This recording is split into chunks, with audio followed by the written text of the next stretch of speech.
हरे कृष्णा। साल का वो अंतिम दिन जब पुरानी स्मृतियां विदा ले रही होती हैं और नए संकल्प जन्म लेते हैं, उस समय आती है पौष पुत्रदा एकादशी। ये तिथि मात्र एक व्रत नहीं बल्कि पूरे वर्ष की अंतिम एकादशी है, जो हमें याद दिलाती है कि समय कितना अमूल्य है। हर एकादशी भगवान विष्णु को समर्पित है, जो बताती है कि हमारी आत्मा का असली लक्ष्य क्या है। ये उपवास हमें केवल अन्न त्यागना नहीं सिखाता, बल्कि इंद्रियों पर नियंत्रण पाकर जीवन को सही दिशा में मोड़ने की प्रेरणा देता है। पौष पुत्रदा एकादशी की कथा बड़ी ही हृदय विदारक है, जो भविष्योत्तर पुराण के पन्नों में समाई है। भद्रावती नगरी में राजा सुकेतुमान और उनकी रानी शैव्या रहते थे। उनके राज्य में अपार धन धान्य था, सुख शांति थी, पर एक गहरा खालीपन था। उनके आंगन में कोई किलकारी नहीं गूंजती थी। पुत्रहीन होने का दुख राजा को भीतर से जलाता था। उन्हें चिंता थी कि उनके बाद उनके वंश को आगे कौन बढ़ाएगा और कैसे मोक्ष मिलेगा। ये चिंता उन्हें चैन से बैठने नहीं देती थी। एक दिन शिकार के बहाने राजा अपने मन के दुख से दूर भागना चाहते थे और जंगल में भटकते हुए उन्हें प्यास सताने लगी। वे भटकते भटकते एक सुंदर सरोवर के पास पहुंचे, जहां उन्होंने कई मुनियों को वेद पाठ करते देखा। ये दृश्य देख राजा को बड़ी शांति मिली। राजा सुकेतुमान ने श्रद्धा से मुनियों को प्रणाम किया और उनसे अपनी वेदना व्यक्त की। उन्होंने कहा, उनका जीवन राजपाट होते हुए भी व्यर्थ है, क्योंकि उनके कोई संतान नहीं है।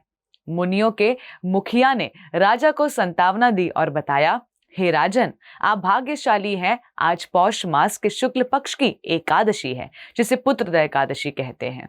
आप आज ही श्रद्धा पूर्वक इसका व्रत करें तो आपकी मनोकामना अवश्य पूरी होगी। राजा ने बिना देर किए मुनियों के चरणों में शीश झुकाया और वही व्रत का संकल्प लिया। उन्होंने सरोवर के जल से स्नान किया, भगवान विष्णु का विधिवत पूजन किया और रात भर जागरण कर भगवान के नामों का स्मरण किया।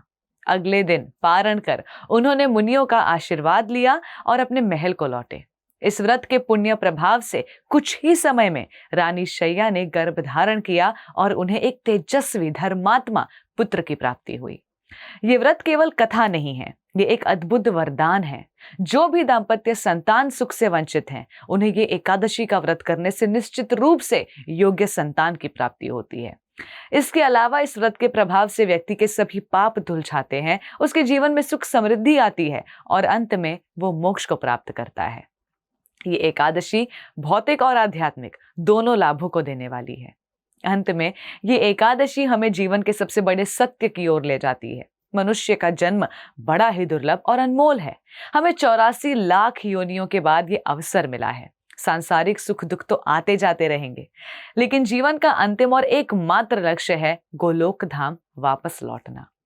पौष पुत्रदा एकादशी हमें ये मौका देती है कि हम सांसारिक उलझनों को छोड़कर एक दिन के लिए ही सही पूरी तरह भगवान की भक्ति में लीन हो सकते हैं और अपनी आत्मा को उसके असली घर यानी परम धाम की ओर मोड़ सकते हैं। ये एकादशी केवल संतान प्राप्ति की नहीं, बल्कि जन्म मरण के बंधन से मुक्ति की राह भी दिखाती है। धन्यवाद। हरे Krishna. Before a single drop, there is a heartbeat. At Haribol, that heartbeat is never traded for milk. Every cow and bull lives protected lifelong. This is ahimsa. This is kindness. This is devotion. Switch to Haribol Ahimsa A2 milk. ऐसे ही और भक्तिमय कार्यक्रमों के लिए देखिए हरे Krishna television और इसे प्राप्त करने के लिए आप अपने केबल अथवा DTH ऑपरेटर से संपर्क करें तथा और अधिक जानकारी के लिए आज ही डायल करें 7666 839 839।